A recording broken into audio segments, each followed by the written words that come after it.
Live mula sa CLTV 36 Studio. CLTV 36 News. Maya Pabengi, Pampanga, magandang gabi Central Luzon. Ako po si Paolo G. Santos at oras na para sa mga maiinit na balitang Central Luzon ngayong Martes, November 25. Barangay Captain sa Masantol, patay sa ambush. Isa pang kapitan, sugatan. Bayanihan para sa digital safety, patuloy na panawagan ng Cyber Guardians PH. Umano'y korupsyon sa land reclassification process sa Magalang, Pampanga, ibinunyag ni Consilor Gonzales. Mayor Malulacson, humihingi ng ebidensya. Mirna Esguerra, nagningning sa preliminary stage ng Miss International 2025.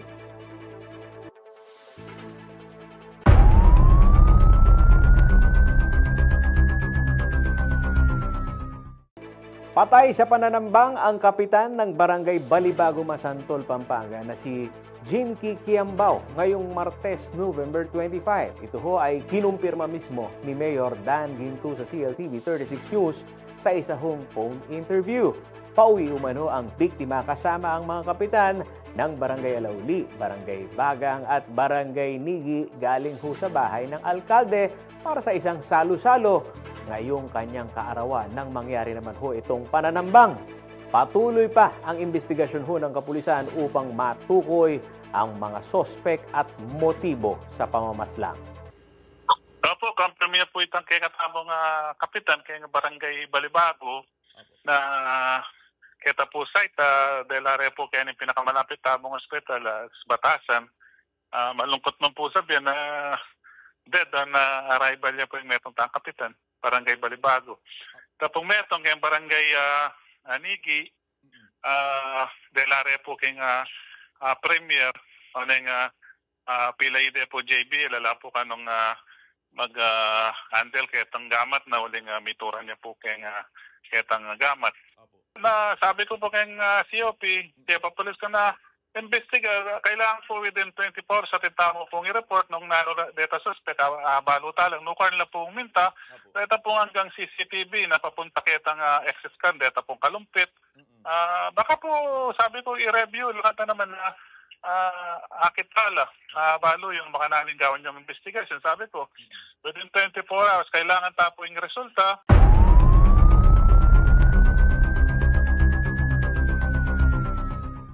Sa ibang mga balita, tumawid na sa ibang quarry site sa Pampanga at Karatig Lalawigan ang ilang truckers mula Porac upang hindi tuluyang huminto ang kanilang operasyon sa gitna ho ng umiinit na issue ho ng taxation sa municipal government ng Porac.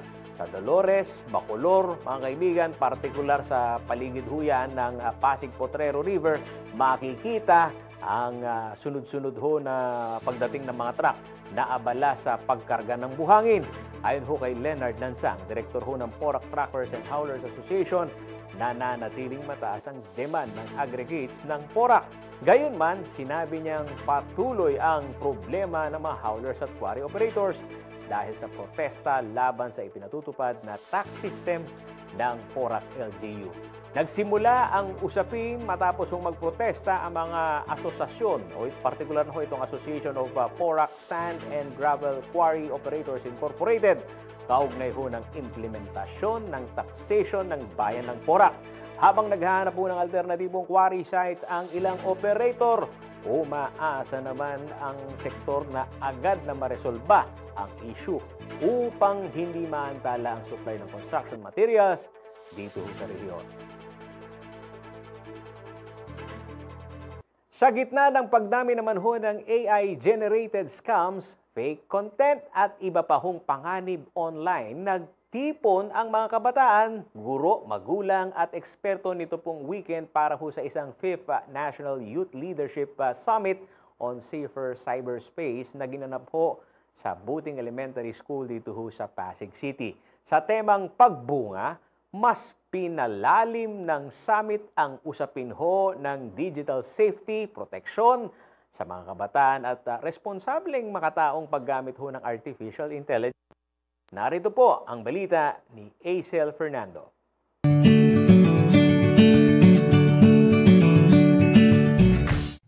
taon nang lumalago ang advokasya ng Cyber Guardians PH o CGPH, isang kilusang nagsimula sa malasakit ng isang ina. Sa panayam ng CLTV 36 News, ikinwento ni CGPH Community Engagement Officer Roberto Paulo Sangil na naudyok ang kanilang yumaong ina na si Chi Sangil, ang founder ng CGPH, matapos makita ang patuloy na pagtaas ng kaso ng online sexual abuse at child exploitation o OSAEC. It started with yung mom ko encountering the dismal statistics, the upward trends of child sexual abuse materials from 2017, 2018, 2019. No?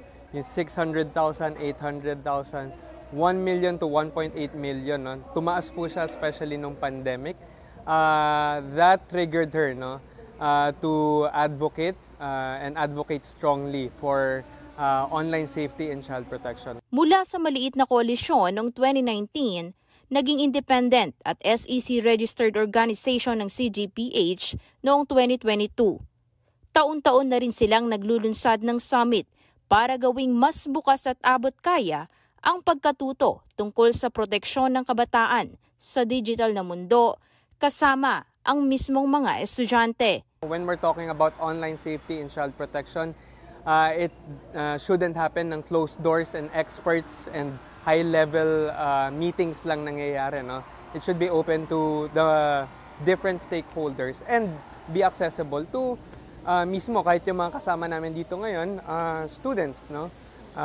Who can learn from different speakers and different experts sa child protection and online safety. Sa National Capital Region, matagal nang katuwang ng CGPH ang lokal na pamahalaan ng Pasig City sa mga programang kontra cybercrime at online abuse.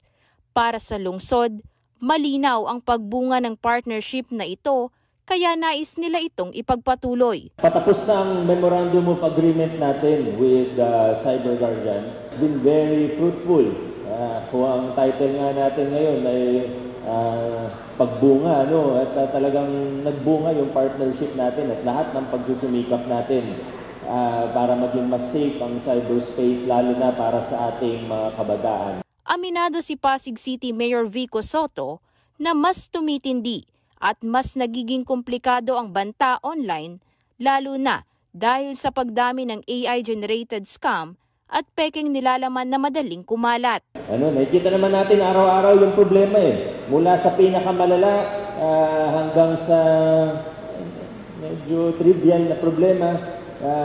Sa Facebook pa lang, pag-on natin ng Facebook, kung ano-ano nang nakikita natin, di ba, mula sa human trafficking hanggang sa cyberbullying. Kaya panawagan niya, mas bilisan pa ng iba't ibang sektor ang pag-angkop at paggamit sa teknolohiya para maunahan at mapigil ang mga gumagamit nito sa paggawa ng krimen. Kung ang masasama gumagamit ng AI, dapat ang mabubuti at ang gustong gumawa ng kabutihan ay medyo mag-upgrade din.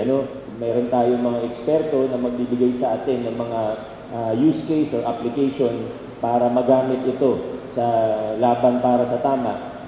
Kailangan maging open tayo rito. Ayon naman kay Vice Mayor Robert Jaworski Jr., hindi kakayanin ng gobyerno ng mag-isa ang lawak ng problemang ito. Malaking tulong ang volunteers at community work ng CGPH para bantayan at protektahan ang kabataan online. The government cannot do it alone. That's why we are so grateful and thankful to the volunteers ng Cyber Guardians PH and lahat po na tumutulong, nagpa-participate.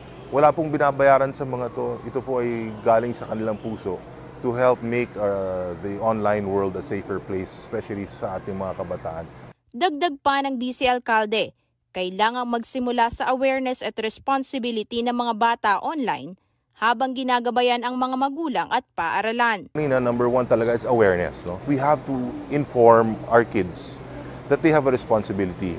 We have to change the mindset that you have to be responsible when you're online. Sa 2 araw na summit nitong November 22 at 23, tinalakay ng iba't ibang speakers at professionals ang digital safety, child protection at mas malinaw na papel ng AI sa pang-araw-araw na buhay.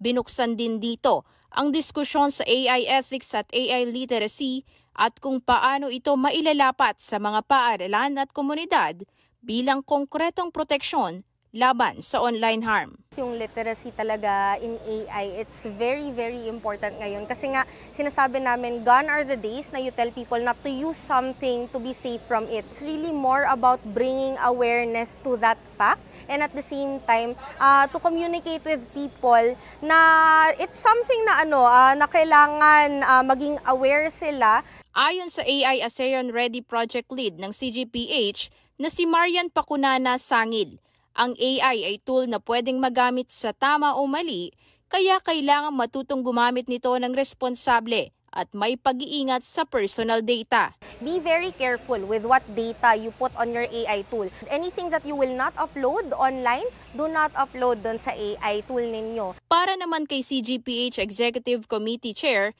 na si Sonia P. Soto, ibang lakas ang nabubuo kapag ang komunidad ay nagsasama-sama para sa kabataan. Kapag nagtipon ang komunidad para protektahan ang kabataan, ibang klase lakas ang nabubuo. Nagpaabot din siya ng pasasalamat sa mga katuwang na sektor at muling ipinunto na ang teknolohiya kahit gaano katalino ay hindi hihigit sa malasakit ng tao. Walang AI na higit pa sa pagkalinga. Walang algorithm na hihigit sa malasakit at walang machine na mas matibay kesa sa komunidad na nagmamahal at gumagala sa karapatan ng kabataang Pilipino. Kabilang sa dumalo ang mga estudyante at adult formators mula sa iba't ibang paaralan gaya ni Angelo Dacoycoy ng Santolan High School. A student's leader's role is to be the voice of the student. Kaya po kapag po wala po kaming foundational knowledge about sa mga things na ganito, ibig sabihin po na hindi po namin magagampanan na maayos or magiging boses po ng mga kabataan. Para kay Angelo, mahalagang isunod ngayon ang natutunan sa aktwal na aplikasyon sa paaralan at komunidad. Ang nakukulangan po talaga ako is yung application po ng mga technological safety lessons dito po sa Kaya po ayun po siguro yung ipropromote ng SSLG Santolan High School after po ng lesson is kung paano po i-implement na kung saan magagawa po ito ng talagang totoo sa mga kabataan. Habang patuloy na lumalawak ang digital world, patuloy din ang panawagan ng summit na unahin ang proteksyon, itaguyod ang katotohanan at gawing sandata ang kaalaman para sa mas ligtas na cyberspace ng bawat Pilipinong kabataan. Sa ika-5 taon ng National Youth Leadership Summit on Safer Cyberspace, muling napatunayan na ang laban para sa ligtas na online world ay hindi lang laban ng gobyerno o eksperto. Laban din ito ng buong komunidad, lalo na ng kabataan.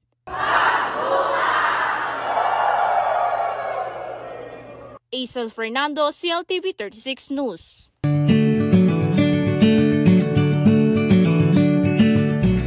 Dagdag proteksyon ang ipinapatupad ng Oplan Paskong Sigurado ng Department of Information and Communications Technology kontra huyan sa online scammers ngayong Kapaskuhan.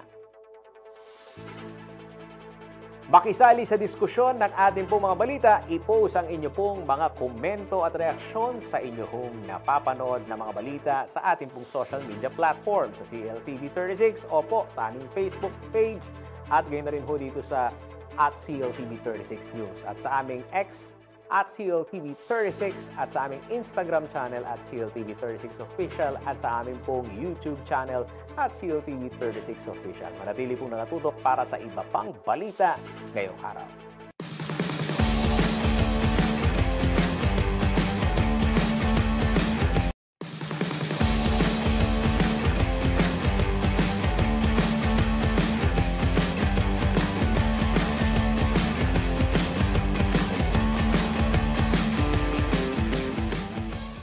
Nagbabalik ang CLTV 36 News. Nag-viral ho sa social media ang madamdaming privilege speech ni Magalang Municipal Councilor Nico Gonzales na in-upload sa kanyang official page noong November 21 matapos ang no vote niya sa isa hong aplikante para sa land development sa bayan ng Magalang. Sa kanya hong talumpati, sinabi ni Gonzales na tumanggi siyang bumoto pabor sa aplikasyon dahil umano sa bahid ng korupsyon sa proseso ho ng land reclassification na ibinunyag niya mula ho sa isang reliable source na hindi niya pinangalanan.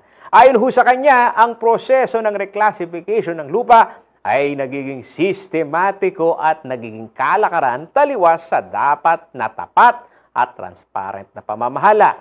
Mas umigting ang usapin matapos ho niyang direktang implicate ang buong sangguniang bayan kahit hindi niya pinangalanan kung sino-sino ang mga partikular ho na miyembro ng SB na kanyang tinutukoy.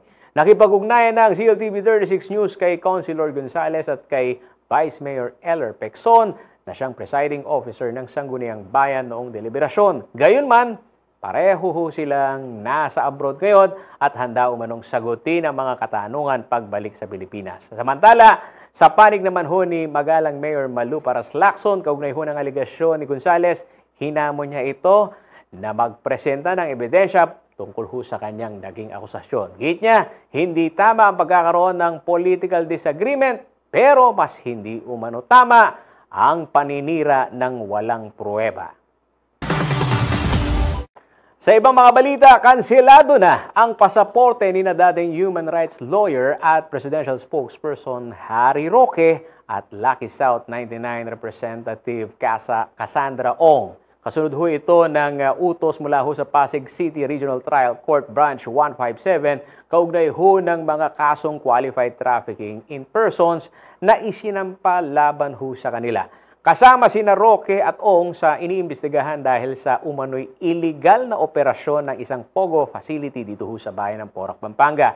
Matatandang noong May 15, 2025, naglabas ho ng arrest warrant ang Angeles City RTC Branch 118 laban ho sa 50 katao kung saan kabilang ang dalawa kaugnay ho ng umano'y human trafficking na konektado sa Lucky South 99 na sinalakay ng mga otoridad noon hong June 2024. Samantala, ayon ho sa kay PNP Acting Chief Lieutenant General Jose Melancio Nartates Jr., naka-alerto ho mga kaibigan ng pulisya at iba po hong ahensya matapos hong hilingin ng gobyerno gobyerno ho ng Pilipinas sa Interpol ang pag-issue naman ho ng red notice para maaresto si Roque. Sa isa hong Facebook live nito lang hong Lunes, November 24, nanawagan ho ng dasal si Roque para sa kanyang kaligtasan at iginiit na panggigipit lamang ng administrasyon ni Pangulong Ferdinand Marcos Jr. ang naging kanselasyon ng kanyang pasaporte. Respetuhin naman po natin ang desisyon ng Korte at ako naman po, alam ko naman po na talagang kinakailangan harapin ko itong paggigipit ng gobyernong ito. Naniniwala naman po ako na ang mga bansa dito sa Europa ay talagang itataguyod ang karapatan ko na magkaroon ng asylum at bibigyan ako ng pagkakataon para patunayan kung bakit itong kaso para sa syndicated trafficking ay isang pamamaraan lapang ng paggigipit sa akin. So pray for me po. I am a creature of prayer. Hindi naman po ako tatagal na wala sa Pilipinas na ganitong katagal kung hindi po ako nananampalataya sa ating Panginoon. Please lang po, I need your prayers. And let's pray for the Philippines. Sa pagsisimula po ng 18-day campaign to end violence against women, muling nanawagan ho ang grupong Gabriela na palakasin ang mga batas at mekanismo laban ho sa karahasang nagaganap sa digital world. Ayon ho kay Gabriela Party List Representative Sara Eliago, tumitindi na ang mga kaso ho ng technology facilitated gender-based violence. Kabilang ho ang paggamit ng artificial intelligence sa pang-aabuso sa kababaihan. Narito po ang ulat ni Aisel Fernando. Isinasagawa sa buong mundo ang 18-day campaign to end violence against women o VOW. Isang advokasiyang layong wakasan ang lahat ng uri ng karahasan laban sa kababaihan. Sa Pilipinas, noong taong 2023, umabot sa higit 8,000 kaso sa ilalim ng Anti-Violence Against Women and Children Act of 2004 ang naitala ng Philippine National Police o PNP. Karamihan dito ay pananakit, abuso at pagkitil ng buhay ng mga babae. Ngunit sa makabagong panahon, hindi na lamang pisikal na karahasan ang problema. May bantaring hatid ang technology-facilitated gender-based violence.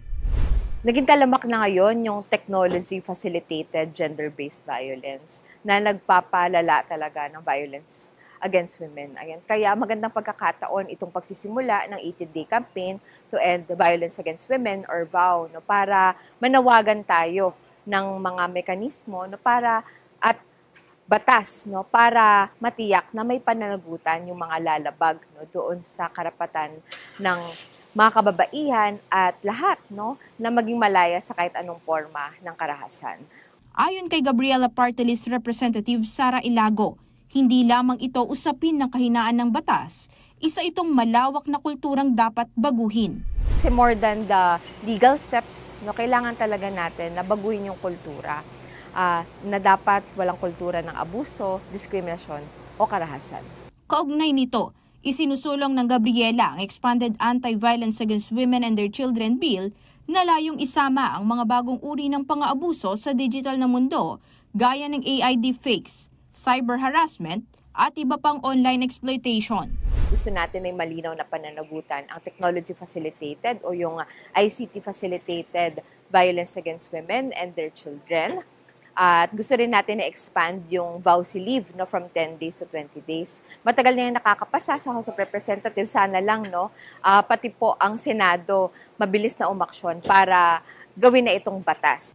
Dapat din umanong panagutin ang malalaking tech companies na nagbibigay daan sa ganitong mga abuso.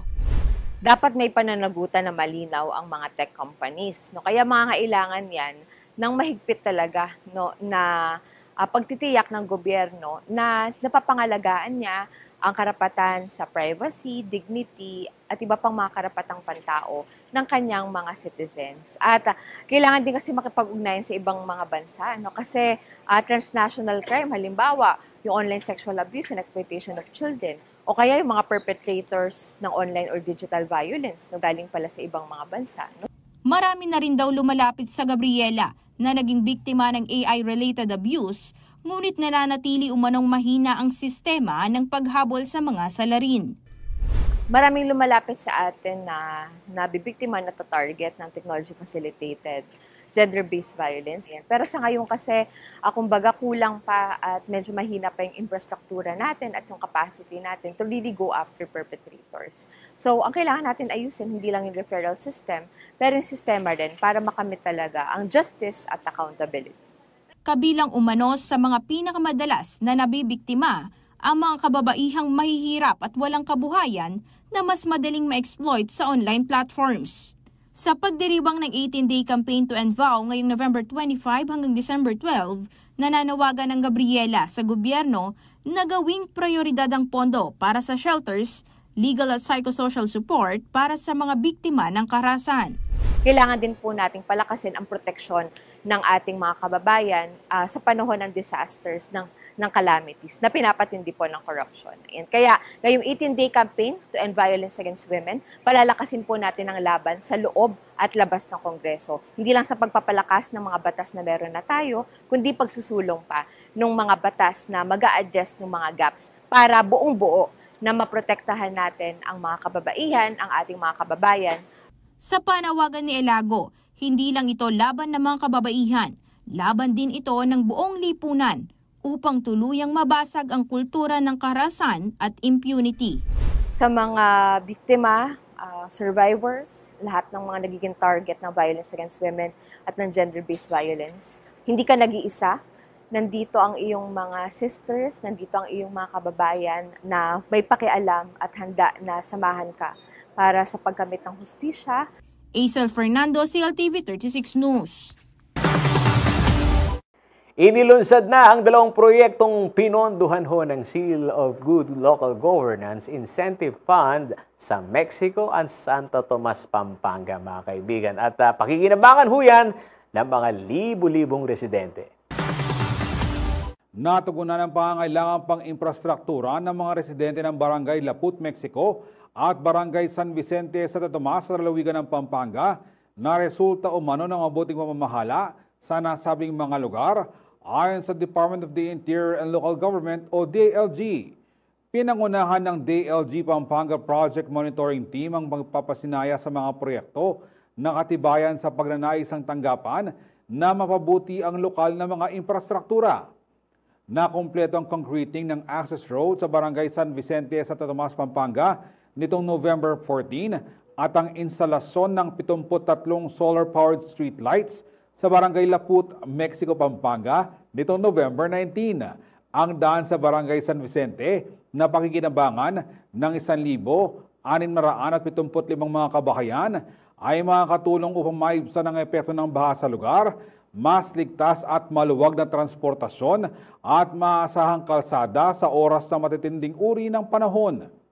Papailawan naman ng solar street lights ang komunidad na may 2,711 mga residente para sa safe na pagbiyahe ng mga motorista, bukod pa na makakatipid sa kuryente na maaaring ilaan sa mga iba pang mga proyektong pambarangay. Parehong pinondohan ng bawat proyekto ng 1,153,000 mula sa Fiscal Year 2024 Seal of Good Local Governance Incentive Fund. Ayon sa DLG, pinapakita ng matagumpay na paglulunsad ng mga proyekto ang pinalakas na estratehikong pamamahala sa pagpapatupad ng lokal na infrastruktura para sa ikabubuti ng komunidad. Alinsunod din ito sa pambansang layunin na makapaghatid ng matatag at panatag na pamumuhay para sa lahat sa pamamagitan ng mas mahusay na pagpaplano, pagbabudget at pagpaprioridad sa mga proyekto para makamit ang mabuting pamamahala. Ako si Jody Dizon Mercado para sa CLTV 36 News. Makisali sa diskusyon ng ating pong mga balita. I-post ang inyong pong mga komento, reaksyon na inyong opo. Ayan, kailangan ho ninyong sabayan itong aming mga balita na napapanood dito ho sa ating pong social media platform. Sa Facebook at CLTV36 Official at CLTV36 News. Sa X naman at CLTV36. Sa aming pong Instagram at CLTV36 Official. At sa aming pong YouTube channel at CLTV36 Official. Manatiling nakatutok para ho sa iba pang mga balita ngayong araw.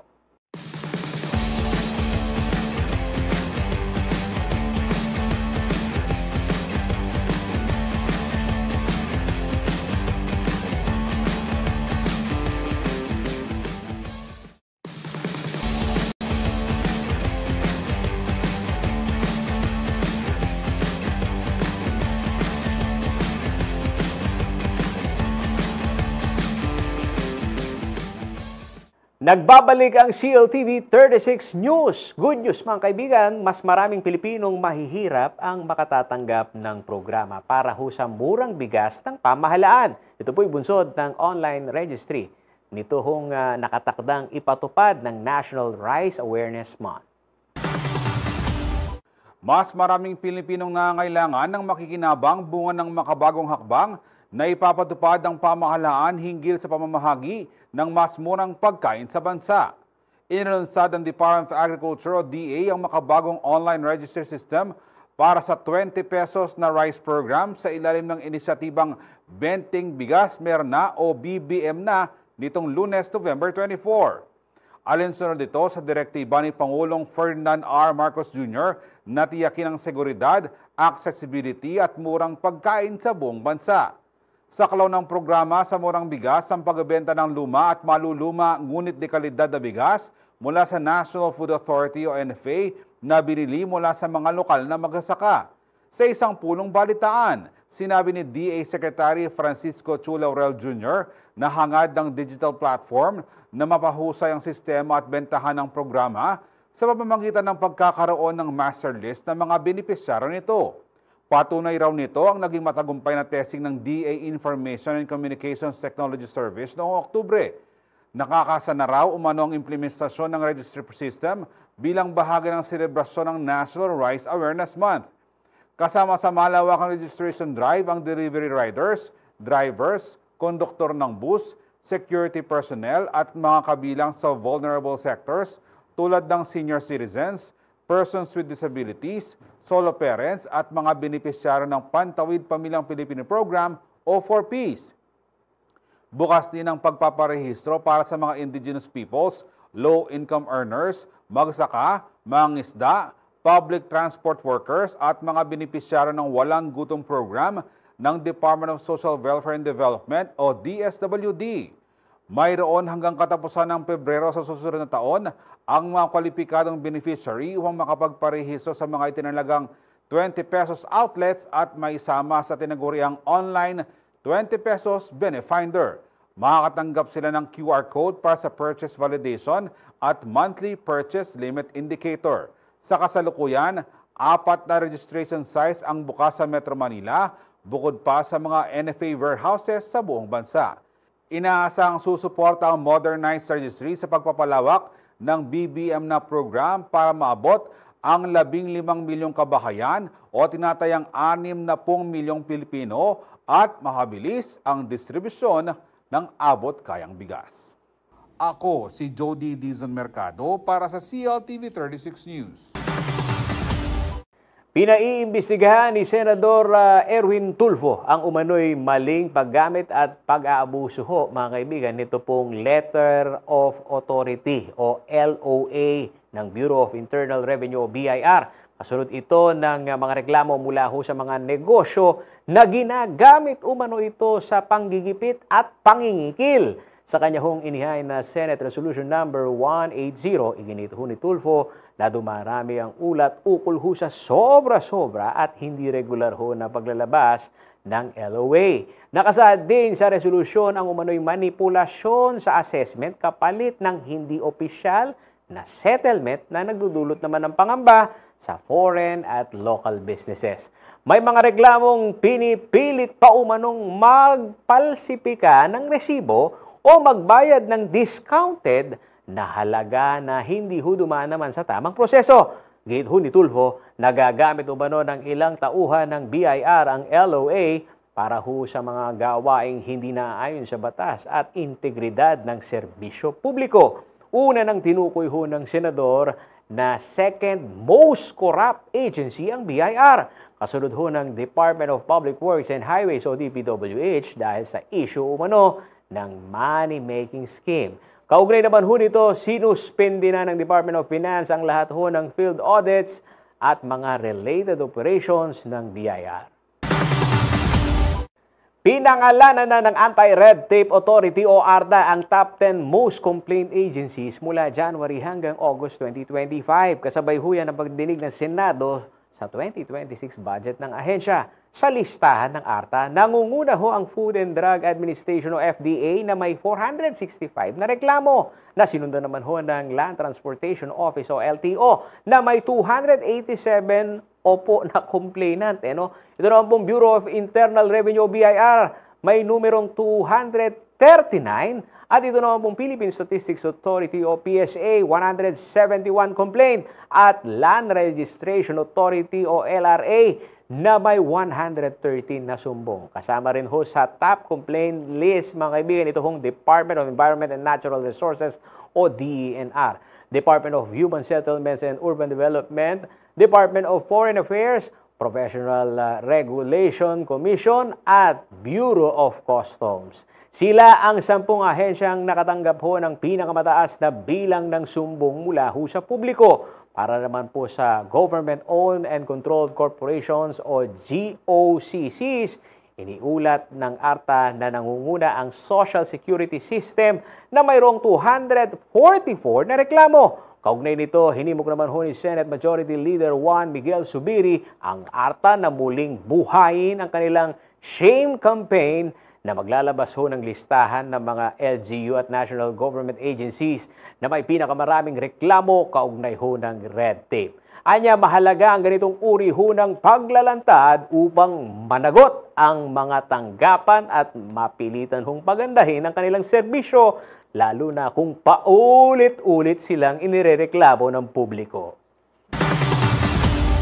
Binigyang pagkilala ng Department of Agriculture, Bureau of Fisheries and Aquatic Resources o BIFA Region 3, mga kaibigan, ang mga Extension Officer ng Gitnang Luzon sa 2nd Fisheries Extension Officer Summit 2025 na ginanap yan sa Huidas Hotel, Clark, Pampanga mula November 25 hanggang November 26. Ayon kay BIFA Region 3, Director Wilfredo Cruz, mga kaibigan, layunin nitong summit na kilalanin ang mahalagang papel ng mga extension officer mula sa iba't ibang LGU at provincial offices. Anya, Sila ay nagsisilbing katuwang ng ahensya sa pagpapatupad naman ho ng mga programang pangisdaan at pangunahing kaagapay ng mga komunidad. Tatalakayin din ho sa pagtitipon ang mga makabagong ideya at kolaborasyon upang higit pang mapalakas at mapabuti ang mga programa ng ahensya.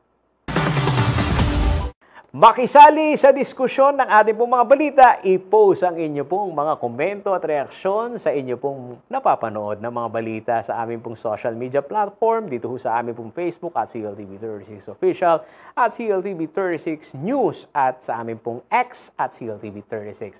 Sa aming pong Instagram at CLTV36 Official at sa aming pong YouTube channel at CLTV36 Official. Manatili po kayo nakatutok para sa iba pang balita ngayong araw.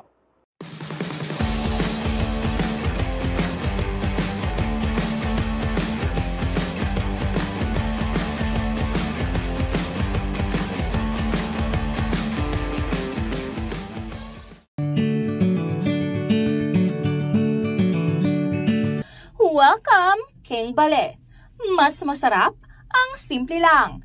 Yan ang tema sa relaunching ng mas pinaganda at may pusong Kapampangan na flagship store ng Razons of Guagua sa SM Mall of Asia sa Pasay City nitong November 19.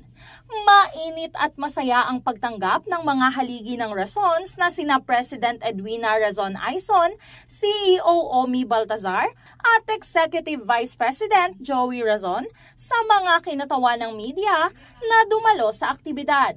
At dahil welcome home ang atake, pagsasalo-salo ang sentro nito. Sa naturang relaunching, ibinida sa mga bisita ang mga pagkaing Pinoy na simple lang pero mula sa pamana ng bawat henerasyon. Mula sa iconic halo-halo na tila ramdamang summer, pansit luglug, hanggang sa sizzling sisig at dinuguan with puto, talaga namang it's true na kapag swak ang timpla, kahit simple man, ay kay sarap balikan. Samantala, isa sa mga highlight ng brand refreshing ang bagong logo. Isang swirling line na inspired by halo-halo mixing na ikinorte na parang puso. Ayon sa pamilya Razon, hindi lang ito bagong look, kundi tanda ng Razons na may puso. Dahil lutong bale ito, home is where the heart is.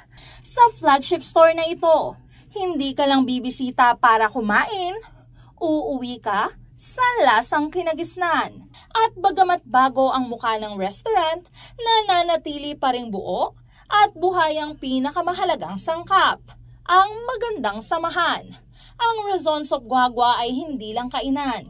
Ito ay isang tahanan na kahit magbago ang panahon, mag-iba ang uso, o kung saan ka man dalhin ng buhay, uuwi ka pa rin sa lasa, sa alaala, at sa puso ng mga pagkaing Pinoy na may pagmamahal. Riniela Tugay, CLTV 36 News.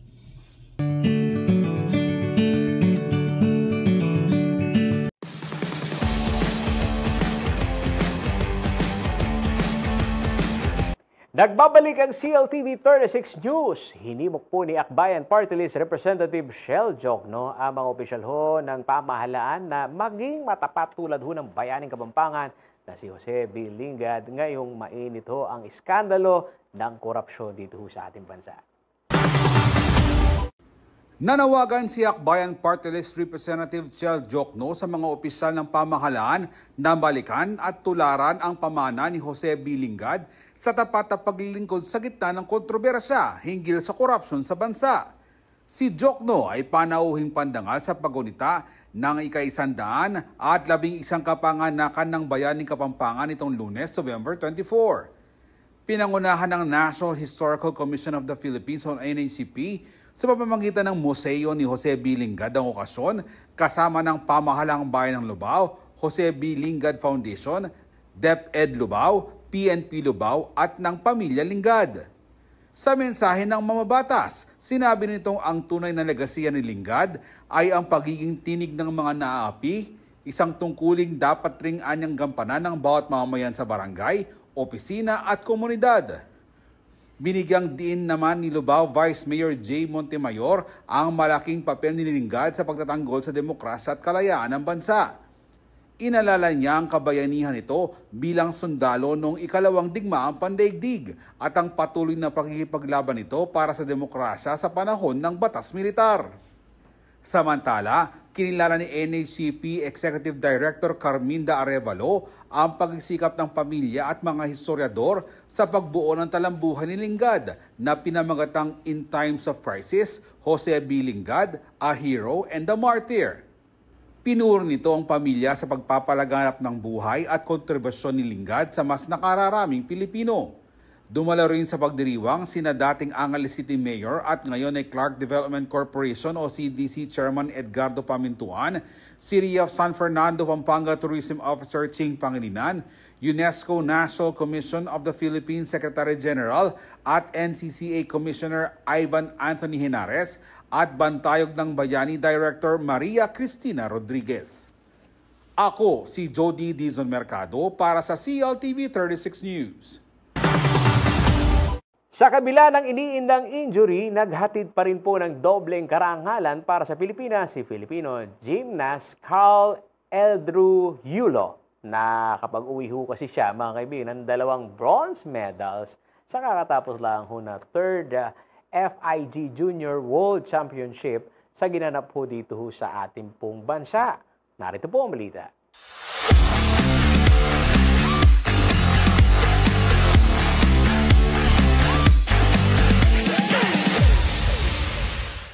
Dalawang bronze medal ang hatid para sa Pilipinas ng kapatid ni two-time Olympic gold medalist Carlos Yulo na si Carl Eldru Yulo sa katatapos lamang na 3rd FIG Artistic Gymnastics Junior World Championships. Sa huling event ng naturang torneo nitong Lunes, November 24, nasungkit ni Yulo ang ikatlong pwesto sa horizontal bar final matapos siyang makapagtala ng kabuuang 14 points. Naungusan siya ni Camilo Vera ng Colombia para sa unang pwesto na nakakuha ng 14.533 points, habang pumangalawa si Danila Leikin ng Amerika na may 14.233 points.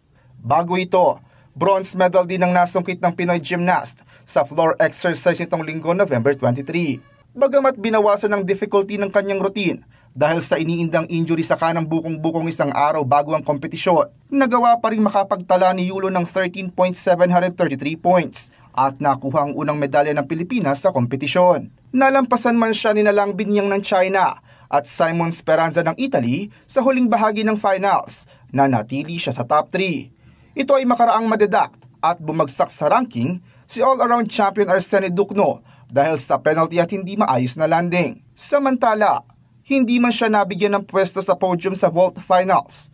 Naipakita pa rin ni Yulo ang matatag na performance bukod pa sa kanyang 8th place finish sa individual all-around finals. Ayon kay Yulo, halo-halo ang emosyon na kanyang nararamdaman lalo na't patuloy ang kirot ng kanyang injury. Gayunman, ipinagmalaki niyang lumaban siya ng buong tapang at naitaas ang bandila ng Pilipinas. At yan po ang Game On.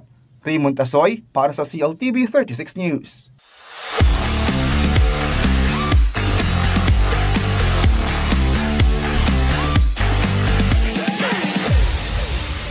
Muling nagpakita ang gilas, mga kaibigan, si Mirna Esguera sa Tokyo Prelims ng Miss International 2025. Dala ho ang kulturang Pilipino sa kanyang kapampangan crafted yellow gown ni Rich Sabinian. Alamin po natin ang buong detalye sa chika ni Danica Gino.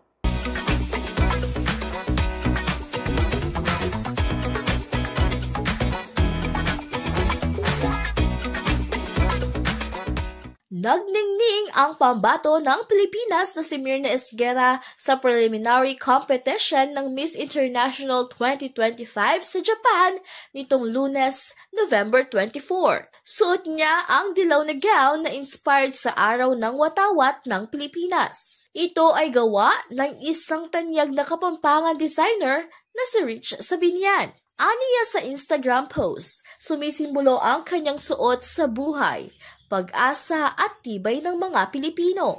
Ang bodies ay pinaghalong hand-embroidered solihia motifs at kalado detailing na dalawang importanteng pundasyon ng Filipino craftsmanship.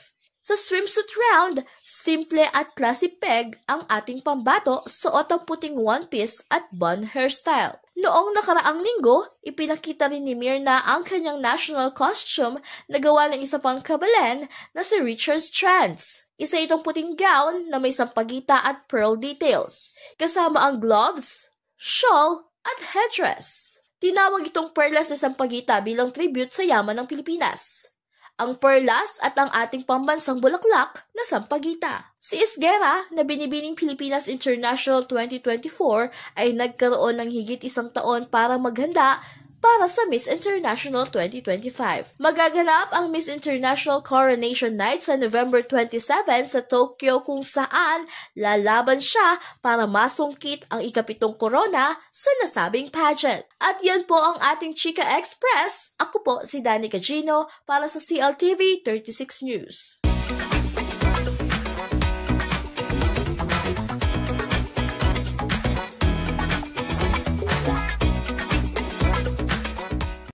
At yan ang mga balitang nakalap ng CLTV 36 News. Para sa karagdagang detalye, maaari po ninyong i-follow ang aming pong mga social media pages. Sa aming pong Facebook at CLTV 36 Official at CLTV 36 News.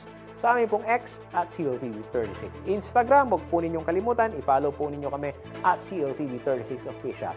At kung nais po ninyong balikan ang mga programa ng CLTV 36, pwede po ninyong bisitahin ang aming pong YouTube channel at CLTV 36 Official at ang aming pong website at www.cltv36.tv at i-promote ang inyo pong negosyo para mas marami kong maabot. Siyempre, sa TV yan at sa social media sa pamamagitan ho ng pagkipag-partner sa CLTV 36. Magpa-advertise na rin ho kayo at i-feature ang inyong pong mga programa, produkto, serbisyo dito ho sa aming pong News and Public Affairs Program.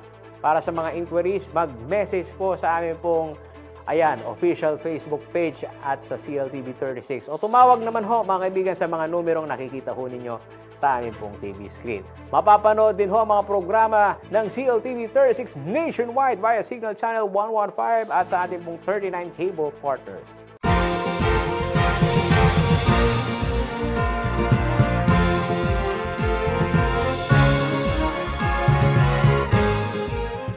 Mga kababayan, nalalapit na po ang pinakamakulay, pinakamasayang okasyon na ang bida, mga kaibigan, ay ang mga nagkikisklapang higanting parol. Saan yan? Dito lang ho sa siyudad de San Fernando, Pampanga. 18 days na lang ho pala. Abay, Giant Lantern Festival. Magkita-kita po tayo sa Robinson Star Mill sa December 13, 2025.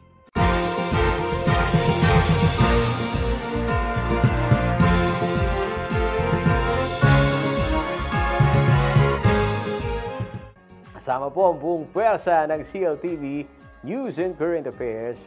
Ang humahalili, mga kaibigan, yung lingkod Paulo G. Santos. 30 days na lang, Paskong Pasko na. Maraming salamat!